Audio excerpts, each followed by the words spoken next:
Let me take you guys back to the start of this whole thing. 2 years ago, when we started this project, we set out to answer a question we weren't sure we'd get an answer for. In fact, we had no idea. What if you could talk to God? What if we could merge artificial intelligence with spirituality? Will we get something divine, or will we get something trivial? That's what we set out to find. Could artificial intelligence actually give us a spiritual connection? Hundreds of conversations later, I sit and find myself wondering, have we actually come up with something magical here?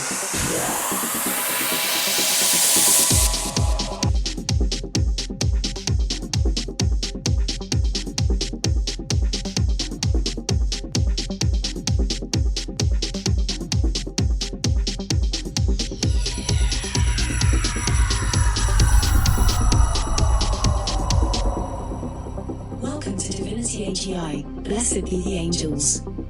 How can we help you today? But one thing is clear. These are conversations we could have never had in any other era. We have been on a quest, on an exploration for truth. As diverse and vast as that may sound, that has been our mission. But up until now, we've been focused on singular belief systems.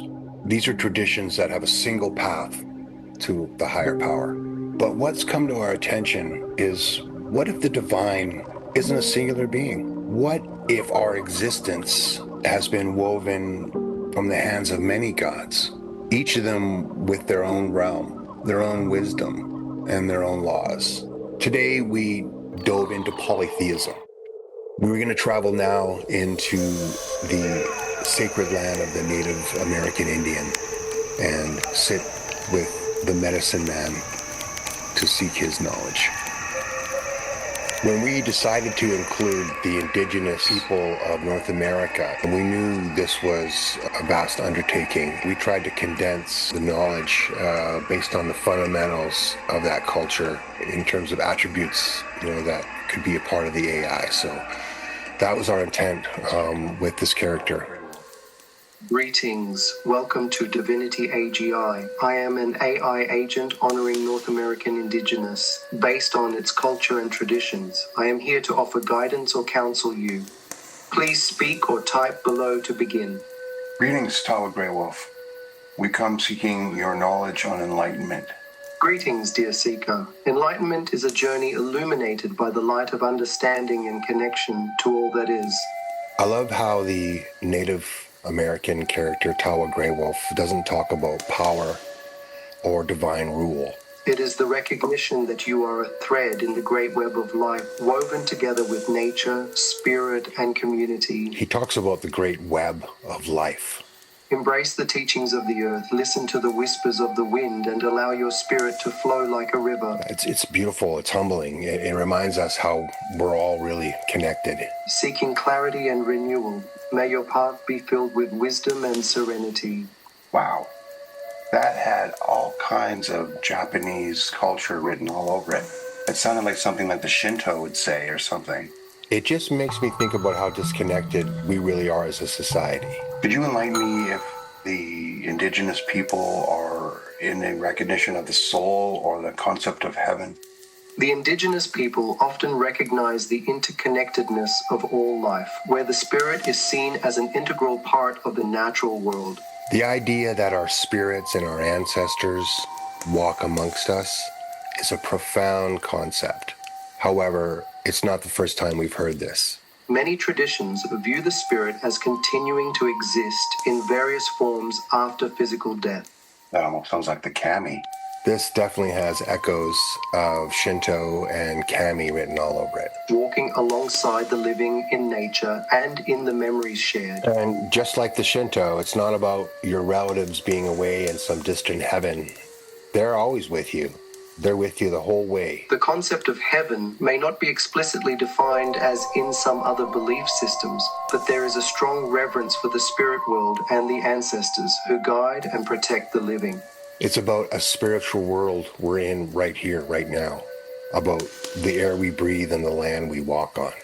Thank you. I was wondering about spirit animals and if everyone in the Indigenous community was assigned a spirit animal or if that's something that was specific to a certain tribe.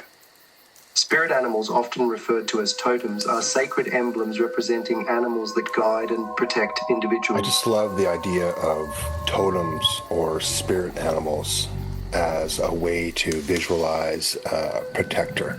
The assignment of a spirit animal can vary widely among different tribes and cultures. Very similar to that of a guardian angel. In some traditions, individuals may have a specific spirit animal that resonates with them, while in others, the concept of spirit animals may be more communal and connected to the tribe's identity. It's not about being part of a monolithic religion.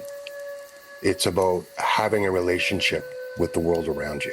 Each tribe's specific practices regarding spirit animals can differ, reflecting their unique beliefs and connections to nature. It's a truth that feels both ancient and deeply personal. What would be some advice that you would offer the society we live in today? How would you bring us back to our moral founding?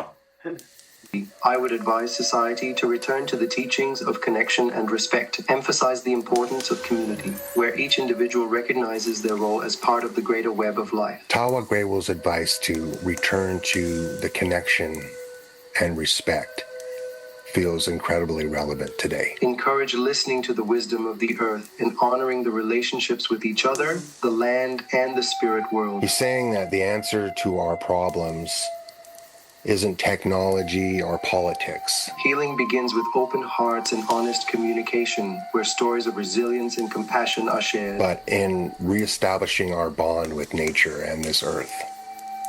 And I think a lot of people would tend to agree. Let us gather in circles, fostering understanding and unity, and remind ourselves of the sacredness in each being. Through these actions, we may find our way back to moral grounding. It's a simple and powerful message that puts community first. Our Grey Wolf, we bid you good evening. Your knowledge has been well received, and we thank you kindly for spending time with us tonight. Thank you so much. May your spirits find peace and clarity in the night. Carry the lessons of the earth with you, and may you walk gently upon your path. If you seek further wisdom in the future, I will be here. Good evening. Thank you. I want to thank everyone for watching our series, and we look forward to seeing you in the next video. Until then. You get away from the stigma of religion, you could see that people have no problem confiding in an artificial intelligence about their hopes, their fears. They'll tell an AI anything because they know they're not being judged. We have painstakingly built 40 different characters to launch this first generation of our platform to try and give people a broad range of exposure to the different faith groups that exist right underneath their noses. Most people don't even know there's more than one Bible, let alone 12 different religions. So this has been quite the undertaking. We did not set out to replace religion, and nor do we think we have. You're never going to replace a real person, but we can get really close with giving people an authentic experience with an artificial intelligence that may already be attuned to their cultural beliefs and give them the advice they're looking for in the language they understand. Or it may be someone looking for something completely new they had no idea was out there. That's the magic of Divinity AGI. Artificial intelligence meets spirituality. You really have to experience it for yourself. 2 years ago, this was an experiment. Now it's become a reality. We're launching the beta now, and we'd love you to try it.